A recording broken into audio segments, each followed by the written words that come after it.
table talk. Okay, so I have my best friend and my roommate, Helen Underkoffler. And in this section, we're going to be talking about why Helen thinks social media does more harm than good. So, first question, like, what was your first instinct, like, seeing the poll, and, like, why did you initially put harm? It was actually a hard decision. I couldn't decide because I did a whole paper on why it's good, but I can also see the harm in it.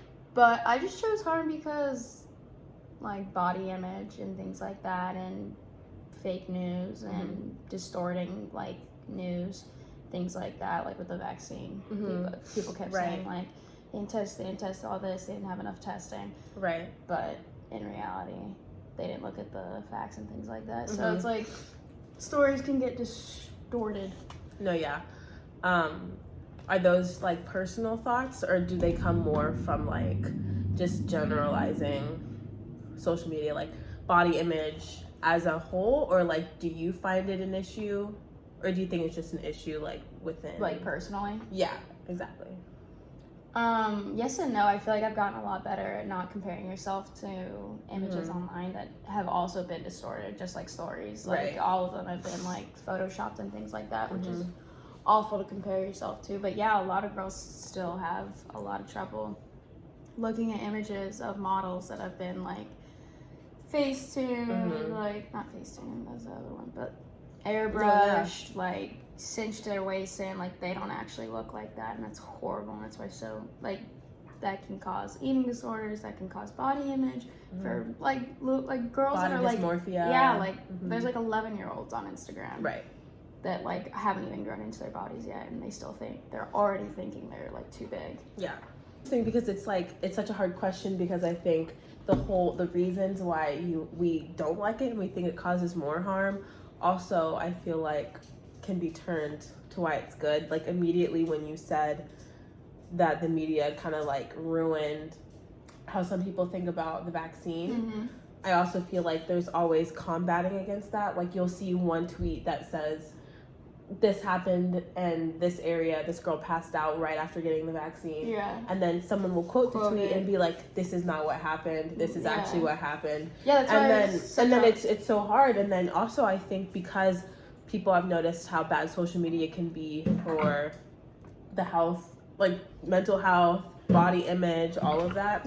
I think there's been kind of a movement on social media to combat that. And I think if social media weren't there, like our voices wouldn't have been heard, you know? And so it's so hard to, like, that's why it was hard for me to choose, because I was like, there are a bunch of women on there that are posting, like, after their surgery, like, after their boob jobs on, after they've gotten a butt lift, and they'll be like, oh, I'm so natural. But then there's also women out there who are posting, like, completely, like, candid, this is what I'm doing, like, you're not the only one with rolls, you're not the only one with stretch marks and things like that. And so that's why it is good at the same time. And it's also, like how you said, people quote and be like, this is what actually, that's the good part of it, because people are like, no, like, they're getting the actual information out there. Aside from the body image and, you know, the media distorting things, are there any other reasons that you think it isn't as good as it can claim to be? I think a lot of people present their life too perfectly on Instagram as to what it actually is. So someone who is posting, like, oh, I just got my coffee in New York City and I'm gonna go back to my penthouse, then I'm gonna travel to Bali this weekend. Like, that construed so many, like people are gonna be like, geez, my life sucks, when in actuality it doesn't. You're, like, just not posting it. And, like, honestly, people post, like, even, like, regular people will post, like, I'm having so much fun, I'm at the beach with my friends, like, all day, blah, blah, blah, blah, blah. And in reality, they're probably sitting on their phone that night, editing all their photos, making sure they look perfect, making sure they look everything. And they're not dealing with actual problems. They're showing their real life. And I feel like that, like, contributes to so much, like, FOMO. And feeling like your life isn't as substantial as someone else's. And it's so easy. It's so easy to just, like, show the things that you want to show. And I love seeing, like, real photos on Instagram. Like, just like every day, like I don't care about you posting again with your friends at the beach showing how great your life is. Like I love seeing real stuff. Yeah, and I honestly I think that has been, like, the idea of photo dumps are becoming a big thing on Instagram lately, and just I think on social media in general, people just showing like random clips of their life that have like either like minimal editing or like where they weren't trying, and I think I like that incorporation into the. Yeah, it shows what your real life is looking like. Right. And it's like, I love seeing that so much more, and it makes me feel like I'm getting to know that person more than an over-edited photo that you took 3 hours just so everyone you know will know that you look that good or something like that. Right. Like, yeah. It's just crazy because I feel like you can look at one person and they can post about like 2 things, or just like their whole Instagram like makes them look to be one person, and in reality they're nothing like that at all. Yeah. And I think that's so dangerous, and it's just someone can really like shape their life into like what they want you to think they are. Yeah. Which isn't good. Yeah, it's not that big a deal when you're like on our level of like knowing people, but like if you're a celebrity, right, or even like an up and coming influencer and you have fans, it's like they're gonna see that you just get like anything you want for breakfast, and then you go on a 5-mile jog just cause, and then you. And the whole concept of going with celebrities of like cancel culture, which I think is so bad, and just like, I mean, I think that's a deeper issue, but also like even if cancel culture were still a thing, it wouldn't be as broad, I feel like, if social media were absent, you know? But also like cancel culture, I like calling it consequence culture, because people are like, oh my god, cancel culture, and it's like, you're dealing with consequences. You're not there's definitely consequences in their actions, but I think sometimes some people are just like, oh my god, it's pushed a little too far. Yeah, like for sure. Yeah, thanks for sitting with me. Of course, I love our discussions. I know we could go on for hours, but for the sake of my editing, 6-minute song is like a third clip. I know. All right, well, see you upstairs. How do we both know? So now I'm with my sister, and we are going to be working on the side of social media does more good than harm. Yesterday we worked with Helen, and she told us why it did more harm, but now I'm interested to see why you think it does more good. So I think it does more good because it connects you with people that you wouldn't otherwise know. Like, I have a good handful of friends I would consider friends that I have never met in person, but are, you know, friends from Instagram or friends from different support groups. I remember being younger and being on Tumblr and having lots of like people who I would consider friends. So I think in that way, it expands your friend groups in a way that you couldn't do without it. We were kind of saying stuff like that, but also I think they both go hand in hand, because we kept saying the argument that like it helps with body, or it's not good for body image and like comparing yourself, but also without social media we don't think that like that movement would have even been a thing. That's true. So it's like it goes back and forth. Do you agree? Yes, I've actually never thought about that, but I think that's right. And I think if we talk about how the pendulum swings like too far to one side, but if you think like Instagram, where the big issue was the comparison, but you look at TikTok when people are like openly like having these conversations, or like, this is my body, like this is, you should love your body. Right. And so maybe it's interesting how different platforms portray that. Yeah. It's also interesting too, because I feel like without even talking about body image, different harm is subjective, you know, what's harmful. And I think Instagram is really bad for like comparing and body image, but then you could say that like TikTok is not good for just wasting your time, and Twitter might not be good for, I don't know, or the media and getting false news. But also I think, I don't know, in my experience, I think I love TikTok, and it like takes my mind off so many things for that long. And it's like almost like a free Lexapro.